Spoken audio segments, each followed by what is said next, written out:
Selamat pagi saudara-saudara sekalian. Roderick, good morning, and Christopher. I really great honor to be here to meet young people of Indonesia.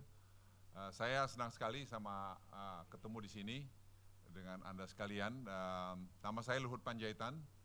Saya bertugas latar belakang saya di tentara. Saya lulus dari Akademi Militer tahun 70. Kemudian saya bertugas selama 22 tahun di Kopassus. Saya mengikuti pendidikan di hampir semua pasukan khusus terbaik di dunia. Saya pernah di Special Forces Amerika kemudian tahun 78, kemudian tahun 80. Kemudian saya pernah di SAS Inggris. Saya bertugas di sana, kemudian di JSJ9 di Germany. Jadi saya perwira yang bertugas di banyak operasi militer di Indonesia. Jadi saya hampir melihat semua Indonesia. Saya terjun di tim-tim tahun 75 Desember. Saya kehilangan anak buah saya, 8 orang gugur dalam satu hari operasi militer di sana. Itu kenangan-kenangan sendiri, dan kemudian saya menyelesaikan master's degree saya di George Washington University di Amerika. Dan kemudian saya masuk ke National Defense University miliknya Pentagon yang bicara masalah strategi. Nah, saya pernah jadi duta besar di Singapura, kemudian menjadi Menteri Perindustrian Perdagangan, dan hari ini saya jadi kepala staf dari kantor Presiden, dan kemudian jadi sekarang Menteri Koordinator Hukum, Politik, dan Keamanan. Saya ingin berbicara pada Anda sekalian mengenai masa depan Indonesia ini. Masa depan Indonesia ini dengan pengalaman saya banyak, saya melihat bahwa Indonesia ini punya masa depan yang sangat baik. Memang keadaan sekarang ini ekonomi kita sedikit agak kurang baik karena kita lihat dolar, tapi overall sebenarnya angka-angkanya cukup baik. Saya 2 minggu yang lalu diundang di New York, saya bicara di beberapa private equity seperti di Lazard, Blackstone, banyak ada Morgan Stanley.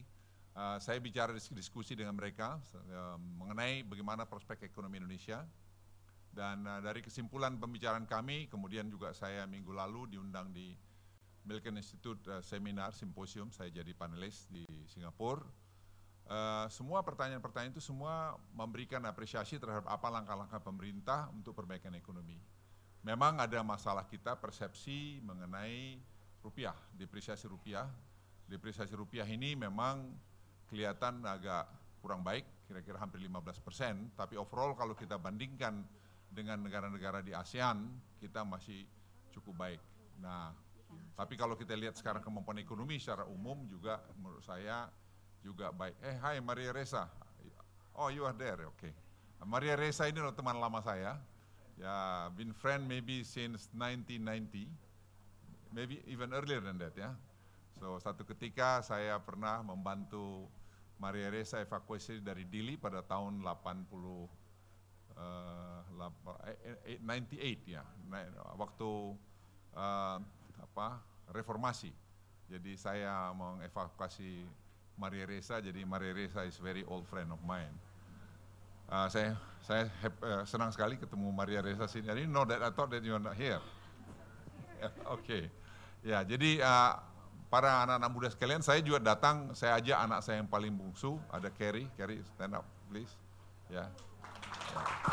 Dia adalah historian, dia tidak mau bicara bisnis, tapi dia adalah belajar sejarah di St. Andrews di Scotland, kemudian dia teruskan Sydney University. Karena apa? Saya juga pengen tahu kenapa sih yang terjadi di Indonesia sekarang ini. Nah, belajar dari itu semua pada saudara-saudara yang masih muda kalian sekarang, Indonesia itu punya masa depan yang bagus. Jadi dari mereka membuat prediksi bahwa Indonesia akan bisa masuk 5 besar ekonomi dunia dalam 15-20 tahun ke depan, itu sangat dimungkinkan sekali karena semua kita punya. Nah, sekarang apa yang terjadi dalam pemerintah ini, kita membuat keputusan-keputusan yang sangat strategis, di mana saya terlibat dalam proses pengambilan keputusan itu. Saya katakan saya ngambil master's degree saya dalam National Defense University, itu miliknya Pentagon, itu dalam bidang strategi. Jadi saya sangat mendalami kira-kira bagaimana strategi kita menghadapi ini. Kebetulan saya juga belajar ekonomi sedikit-sedikit, dan saya banyak praktek mengenai keadaan ekonomi, sehingga saya mempunyai wawasan yang cukup dalam mengenai ekonomi, pertahanan, keamanan, dan politik tadi. Nah, untuk Anda ketahui, kita ini sebenarnya mentransformasi Republik ini sekarang dari commodity base menjadi manufacturing base. Ini sangat penting. Artinya apa? Kita bicara nilai tambah. Kita tidak bicara sekedar mengekspor raw material yang berpuluh tahun atau belas tahun itu kita lakukan. Sekarang tidak. Kita membuat nilai tambah. Nilai tambah itu sekarang menurut hemat saya itu sangat bagus sehingga kita bisa akan melihat hasil lebih bagus ke depan. Tapi itu takes time. Tidak bisa langsung sekarang. Mungkin 1,5 tahun, 2 tahun lagi baru kita lihat buahnya itu. Dari mana uang kita membuat itu? Itulah keberanian kita membuat keputusan mengambil subsidi. Subsidi itu kita potong kira-kira 21 miliar dolar per tahun. Nah, angka 21 miliar dolar ini atau 20 miliar, tergantung rupiah kursnya, itu kita alokasikanlah ke berbagai macam, mulai infrastruktur, pendidikan, kesehatan, dan sebagainya. Itu sebabnya kalau Anda lihat sekarang, the first time in the history of Indonesia, infrastructure budget itu sampai sekarang hampir 21 miliar dolar per tahun. Nah, kalau Anda lihat sekarang pembangunan infrastruktur dari mulai Karanganyar, Jawa, Banten sana, Banjarnegara, all the way sampai ke Jawa Timur itu akan selesai 2018. Jadi akan terkait toll road sampai ke sana. Artinya apa? Transport cost kita akan lebih murah. Nah, transport cost yang lebih murah itu akan membuat ekonomi kita lebih bagus. Nah, ini masa depan Anda. Era saya sudah fading away. Artinya my era. Saya 68 tahun umur saya tidak akan melihat itu lagi bagian daripada saya. Anda sekali yang akan menikmati itu. Anda harus membuat kontinuitas itu. Tapi harus hati-hati. Kenapa? Bulan Desember ini sudah ada masyarakat ekonomi ASEAN. Itu satu masalah. Kita tidak bisa hindarin. Itu sudah terjadi dari zaman 40 tahun yang lalu, zaman Pak Harto. Kita harus comply dengan itu. Nah, kalau kita comply dengan itu, apa akibatnya? Sekarang kualitas pendidikan. Sekarang tadi masalah produk-produk kita harus kompetitif. Kualitas pendidikan itu salah satu masalah penting, bonus demografi. Bonus demografi ini berlaku hanya 20 tahun. Setelah itu kalau kita tidak perbaikin kualitas pendidikan kita, itu akan menjadi backfire ke kita. Nah, Anda itu menjadi penting. Anda menjadi penting. Jadi oleh karena itu menurut saya, kita harus betul-betul mampu jadi manufacturing base tadi. Manufacturing base tadi itu kita harus punya teknologi. Sekarang masalahnya kita sadari, pendidikan berbasis teknologi itu hanya banyak di Jawa, di luar Jawa kurang.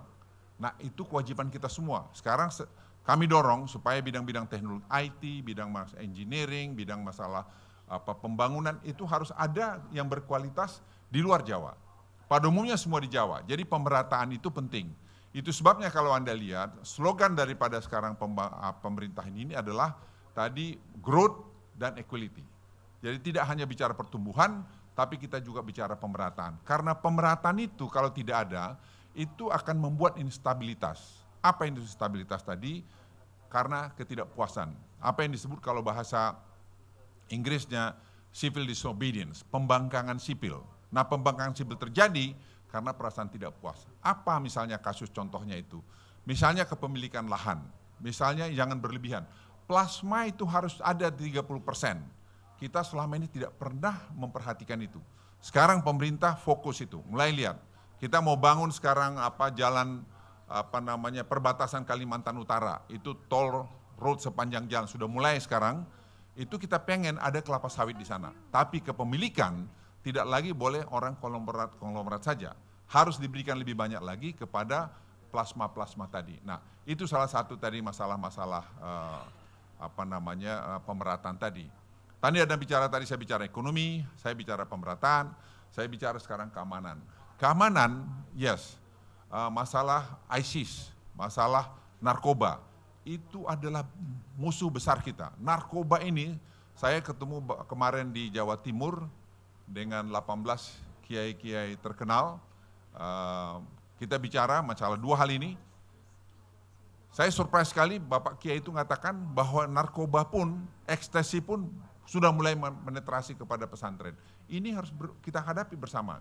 Oleh karena itu pemerintah bersama-sama para pemuka-pemuka agama, kita duduk, cari program apa. Dan saya surprise betul-betul, para pemimpin pesantren itu, kiai-kiai besar ini, itu mereka pertanyaan sangat tajam. Dia bilang Pak Menko sudah memberikan tadi pendapat bahayanya ini. So sekarang what next? Apa action plan-nya? Apa pendananya? Siapa berbuat apa? Begitu pertanyaannya. Jadi apa yang saya ingin katakan, kualitas daripada pesantren-pesantren kita hebat, tapi kita harus bikin ketahanannya, jangan sampai ketahanannya nanti dirusak oleh keadaan seperti yang saya sebutkan tadi. Menyangkut ISIS tadi, memang saya pikir menarik untuk kita simak, itu juga menyangkut masalah stabilitas juga, yang penting kita hadapi. Nah sekarang keadaannya itu di Timur Tengah, betul-betul instabilitas di sana sekarang sangat parah. Saya tadi malam nonton satu video mengenai ISIS yang menurut saya sangat bagaimana mereka membunuhin tahanannya itu di Syria, itu menurut saya sangat mengganggu. Apalagi kalau dilihat anak-anak muda, itu saya kira bisa dilihat di YouTube itu, itu sangat mengganggu. Nah kita tidak ingin kejadian di sini.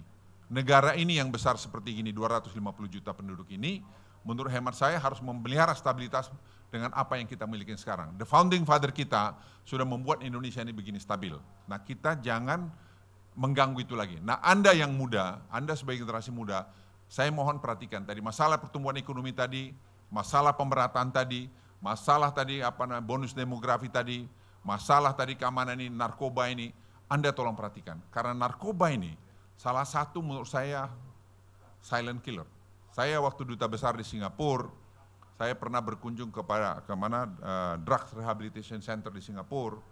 Saya betul-betul surprise karena ternyata orang kalau sudah kena drugs itu kemungkinan untuk sembuh itu sangat kecil.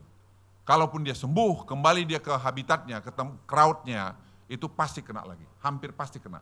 Nah oleh karena itu Anda sekarang sebagai anak muda yang rising star begini, saya berharap juga memperhatikan ini. Jangan sampai drugs ini bisa kena kepada yang lain. Anda yang sudah punya keluarga, mungkin sudah punya anak, saya sekarang berpikir cucu saya. Ya, dulu saya berpikir pada anak saya, sekarang cucu saya. Tapi jangan lupa, ini bisa kena across the board. Tidak ada urusan agama, tidak ada urusan suku, tidak ada urusan siapa. Tapi drugs ini betul-betul sangat berbahaya yang kalian harus betul-betul perhatikan hal itu. Saya kira dari saya itu aja dan saya ingin sampaikan pada Anda semua kita melakukan pekerjaan kita dengan baik dan pemerintah ini saya kira komit. Yang terakhir saya ingin sampaikan satu. Kenapa saya masih komit pada pemerintah ini? Sebenarnya satu, saya melihat contoh kepemimpinan. Karena salah satu yang paling penting dalam hidup kita ini adalah ketauladanan. Apapun yang Anda kerjakan, ketauladanan itu kata kunci. Kalau Anda bisa memberikan ketauladanan dengan baik pada anak buahmu, dimanapun kau bekerja, kau akan dihormatin. Saya ngalamin sebagai seorang perwira di Kopassus, saya selalu tanya diri saya dulu, sebelum saya membuat satu aturan, bisa nggak saya laksanakan itu? Kalau saya nggak bisa, saya diam. Tapi kalau saya bisa, saya harus komit, menunjukkan pada anak buah saya bisa. Konsekuensinya apa? Saya bisa juga gugur dalam pertempuran, karena saya harus melakukan gerakan-gerakan yang berbahaya. Tapi saya hitung bahwa itu memang untuk mencapai mensukseskan tugas saya. Sama juga implementasi dalam kehidupan Anda di luar non-militer, dalam ekonomi. Sekarang saya ngalamin, saya hitung semua. Oleh karena itu apa yang saya lihat pada Presiden Jokowi, satu menurut saya, ketauladanan. Dia masih komit pada pikirannya, mau mendengar, ya saya ulangi, mau mendengar, berani membuat keputusan, dan juga berani bertanggung jawab. Karena ini penting. Dalam leadership kamu, kalau kau tidak memiliki tadi keberanian mendengar, mau mendengar yang tidak enak, dan yang enak. Kalau jangan kau mendengar yang enak saja, tapi tidak mau mendengar yang enak, itu berbahaya. Yang kedua, kau harus berani membuat keputusan. Kadang keputusan itu membuat popularitasmu keluar, jatuh, kadang naik. Tergantung sekarang tujuanmu apa. Kalau tujuanmu tadi demi kebaikan pada organisasi, just do it. Yang ketiga, kau berani bertanggung jawab. Tanggung jawab, kau harus melindungi anak buahmu. Kau harus melindungi anak buahmu, karena itu penting. Karena mereka sudah bekerja keras untuk kamu, berbuat untuk kamu, dan kamu harus juga berani mengatakan, oke, I'm on your side. I'm your umbrella. Itu harus kau lakukan. Kalau itu kau lakukan, kau akan menjadi pemimpin yang paripurna. Karena itu super penting tauladan tadi. Nah itu saya lihat ada pada Presiden Jokowi, yang menurut hemat saya, sampai hari ini, ya saya masih menghormati apa yang beliau lakukan. Saya kira itu aja pesan dari saya sebagai senior Anda. Sekali lagi, good luck. I thank you to you about this program, and I think this is a very beautiful program for the young people of Indonesia. And to Maria Reza, again, thank you very much. I'm so glad that you organized such a beautiful meeting like this. And again, thank you very much. Congratulate dan selamat buat Anda semua. Mudahan Indonesia tambah bagus dan kita harus spirit bahwa saya adalah anak Indonesia dan saya adalah anak baik. Saya ingin cerita sedikit anak saya yang perempuan. Anak saya yang perempuan ini lahir di Amerika, sekolah juga di luar, tapi dia menulis bahasa Inggris dan menulis bahasa Indonesia sama baiknya. Artinya apa yang ingin saya katakan sama Anda jadilah tetap orang Indonesia. Jangan sampai Anda merasa sebagai orang Amerika atau Belanda, whatever di mana Anda belajar lama, tapi kembalilah pada jati dirimu, kamu orang Indonesia. Dan itu yang membanggakan saya, kalau saya lihat anak-anak Indonesia, dia bisa berbahasa Inggris dengan baik, berpikir dengan baik, tapi dia tidak pernah melupakan akarnya, yaitu Indonesia. Terima kasih. Ya, terima kasih Pak Luhut sebentar. Pak Luhut sebentar Pak Luhut. Ya, tadi kan kita sudah memilih ya Pak ya. Saya memilih nomor 16, kemudian Natasha memilih kesetaraan gender, Mas Dodi memilih nomor 4, pendidikan bermutu. Kalau bagi Pak Luhut, mana sih poin yang paling penting dari 17 global goal dan kenapa? Ya, saya masih berpikir tetap pendidikan ini penting, karena pendidikan bermutu ini adalah masalah kita yang paling utama. Karena tanpa pendidikan itu kita tidak akan bisa menghadapi globalisasi ini. Pendidikan itu satu hal yang menurut saya sangat penting dan Anda harus belajar, betul-betul belajar dan tidak pernah berhenti belajar. Terima kasih. Ya, tepuk tangan teman-teman. Ya, kita ada sesi tanya jawab Pak ya, boleh ya Pak 10 menit ya. Bagi yang mau bertanya, ini mumpung ada Pak Menteri, Koordinator Bidang Politik Hukum. Silakan ada yang mau bertanya, silakan barisan depan, ya silakan baju putih. Atau satu lagi. Oke, 2 orang ya yang bertanya. Pertama, silakan nama dan asalnya dari mana?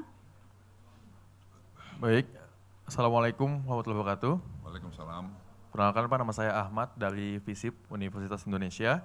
Saya ingin bertanya Pak, melihat konteks SDGs ini kan ada poin konsumsi dan produksi yang bertanggung jawab, perdamaian, keadilan dan kelembagaan yang kuat, kemudian ada pula pengurangan kesenjangan. Tapi 2 hari yang lalu Pak, di Lumajang yang penolak tambang pasir di sana akhirnya dianiaya dan dibunuh di depan umum, bahkan melibatkan kepala desa Pak. Mungkin Pak Luhut juga saya ketahui sebagai pengusaha tambang juga, bagaimana pendapat Bapak mengenai sustainable development ini ketika ini direlasikan dengan pembangunan tadi, ketika kita berbicara tentang pembangunan, tapi sebenarnya pembangunan itu secara tidak langsung memarginalkan orang-orang miskin, kemudian menyingkirkan mereka, bahkan di depan umum saat ini. Ini menurut pendapat Bapak sebagai pemangku kebijakan sekaligus sebagai pengusaha tambang, bagaimana pendapat Bapak terkait sustainable development di pembangunan khususnya tambang, dan bagaimana usaha ini bisa berkontribusi dengan masyarakat sekitar? Terima kasih Pak. Ya. Nama? Ahmad. Ya. Ahmad. Ya. Saya jawab dulu satu, boleh? Ini untuk Saudara Ahmad, Anda dari UI, saya senanglah dengar itu. Tambang itu saya pikir karena kita sekarang ini masalah energi ya, jadi kita harus fokus pada dalam negeri dulu. Dulu kita berlomba-lomba mengekspor semua karena harga komoditi tinggi, sekarang kita larang. Kita sudah mengurangi ekspor, raw material malah kita larang. Kenapa? Kita ingin itu tadi untuk sustainability Anda bilang tadi. Jadi misalnya sekarang pembangunan listrik 35.000 megawatt. Kenapa kita ekspor tadi raw material? Kita gunakan dalam negeri dulu. Nah, oleh karena itu kita melihat bahwa ini harus betul, pertama kepentingan dalam negeri dulu, baru kita lakukan ekspor. Kalau memang kita perlu lakukan ekspor. Tapi ekspor itu pun seperti saya singgung tadi, kita ingin melihat nilai tambah. Tidak mau hanya ekspor raw material itu saja lagi. Kenapa? Supaya anak cucu kami masih bisa menikmati hasil yang ada sekarang ini. Nah, yang ketiga, tadi misalnya soal tadi Anda bicara energi lagi. Saya lihat misalnya tadi ada masalah Marcella misalnya. Marcella ini salah satu potensial gas kita terbesar di Laut Arafura. Ya. Itu mereka mau masukin planningnya masih untuk ekspor LNG-nya. Saya bilang enggak. Kenapa? Gas kita sekarang kalau dibandingin dengan Iran, dengan Saudi Arabia, kita kecil sekali. Jadi kita bukan trader gas lagi. Gas itu gunakan untuk energi dalam negeri, sehingga dengan demikian kita jadi bagus. Nah, bagaimana sekarang pemilik dalam ini? Saya sudah singgung sama Anda tadi, kita tidak mau memarginalkan penduduk yang membeli di sana. Mereka juga harus menikmati hasil itu. Misalnya apa? Tadi saya akan bilang kelapa sawit, gula, kokoa dan sebagainya. Itu penduduk setempat juga harus ikut menikmati hasilnya nilai tambah tadi. Dan itu program itu kami lakukan sekarang dan saya pikir itu keadilan. Jadi kalau tidak ada keadilan, kita jangan bermimpi kita bahwa Indonesia ini akan lebih bagus lagi ke depan. Ya. Ya, terima kasih untuk kesempatannya. Selamat pagi Bapak. Saya Ramdan dari Universitas Profesor Dr. Mustopo, jurusan Hubungan Internasional. Saya mau tanya untuk pembangunan infrastruktur.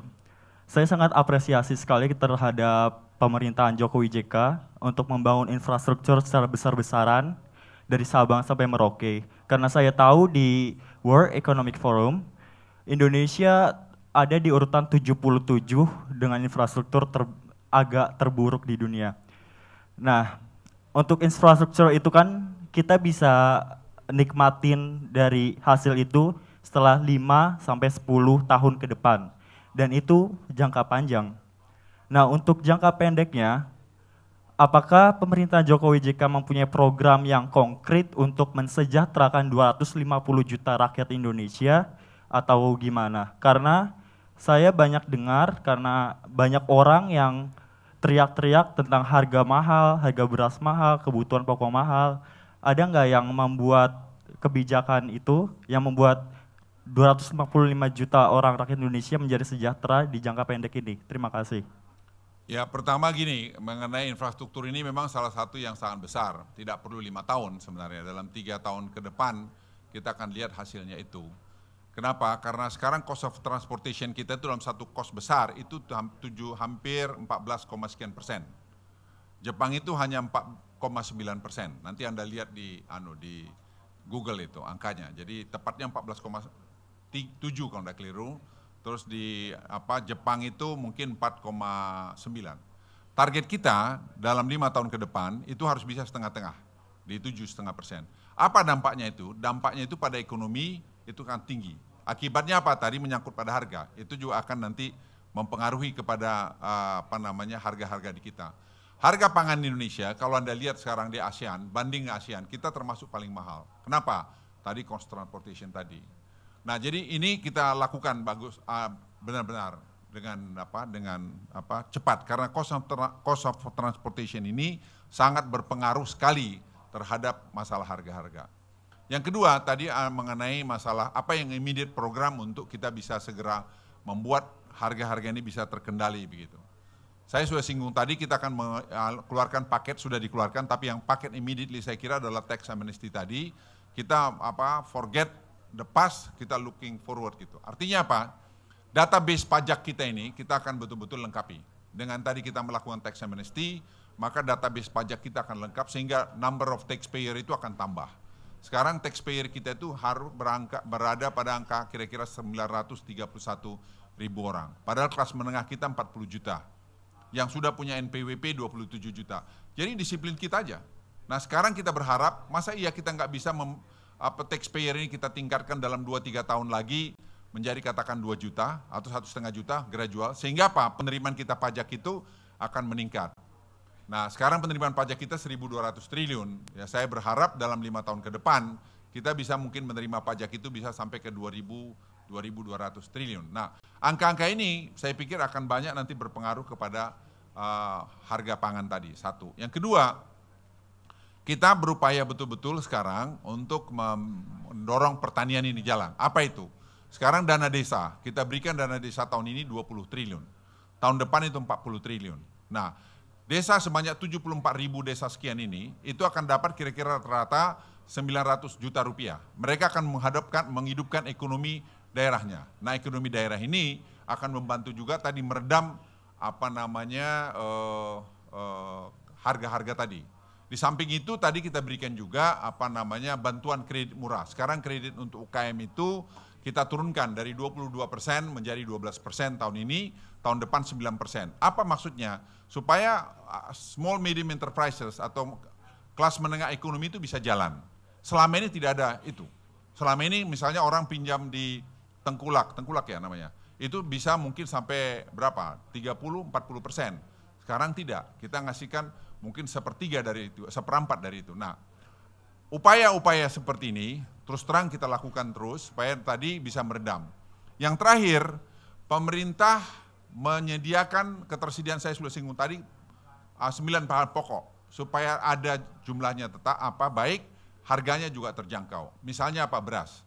Beras kita sudah punya cadangan 2,5 juta ton, itu yang berlaku sampai tahun depan, Januari. Sehingga dengan begitu dalam keadaan sulit El Nino ini, tidak akan pernah ada beras yang tidak ada di market. Itu kita make sure bahwa itu ada. Karena kalau itu tidak ada, itu akan membuat chaos dan sebagainya. Begitu juga daging, kita ingin punya range daging sendiri, sapi sendiri.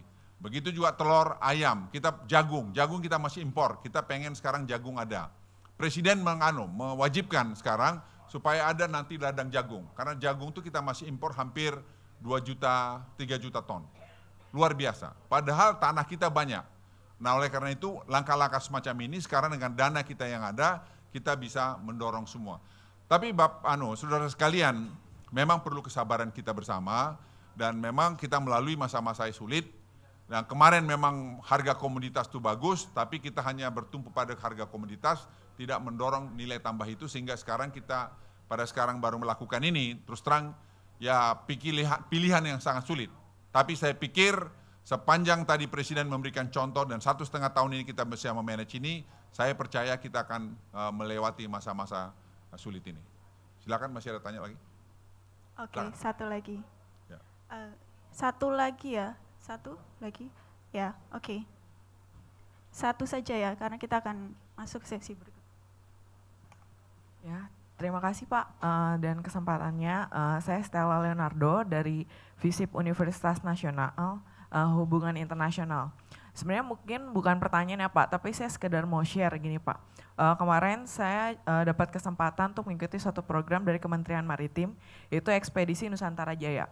Nah di situ saya berkeliling ke wilayah Indonesia bagian timur, dan saya mendapat sahabat-sahabat di sana. Ada rekan dari Saum Laki, mungkin teman-teman juga masih jarang dengar, dan juga ada rekan saya ada yang di Papua.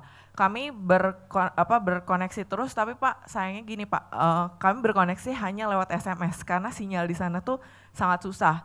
Yang saya pikirkan lah begini Pak, bagaimana pemerataan itu bisa terjadi, padahal ini kan abad informasi gitu Pak. Yang di kota mungkin kita kalau sehari tanpa internet aja mungkin udah kayak kebingungan. Nah mereka itu haus akan ilmu Pak, mereka tanya-tanya, tapi bagaimana mereka bisa mengakses informasi kalau sekedar sinyal telepon saja, sinyal internet saja mereka tuh tidak dapat akses. Nah yang mungkin saya mau kasih input, apakah pemerintah punya concern di bidang teknologi khususnya kayak sinyal saja Pak, bagaimana bisa menjangkau daerah-daerah sana supaya kita pun bisa bertukar informasi gitu Pak. Jadi saya tuh hanya ingin share itu aja Pak, mungkin pemerintahan Jokowi JK ini juga bisa membantu memerhatikan dari hal yang terkecil banget Pak, tapi yang saya butuhkan. Terima kasih Pak. Ya begini, hackathon kita bikin saudara Ainun yang kawal pemilu, saya minta membuat satu perlombaan untuk mencari buat sistem software yang bagus untuk kontrol pangan tadi, salah satu tadi. Sekarang sudah ada 5 jadi, sudah di prove it 5 jadi, sekarang kan diimplementasikan di perdagangan, di Bulog, di mana itu semua. Nah itu buatan Indonesia. Jadi tadi kepedulian itu. Kenapa kita mesti beli software dari luar saja?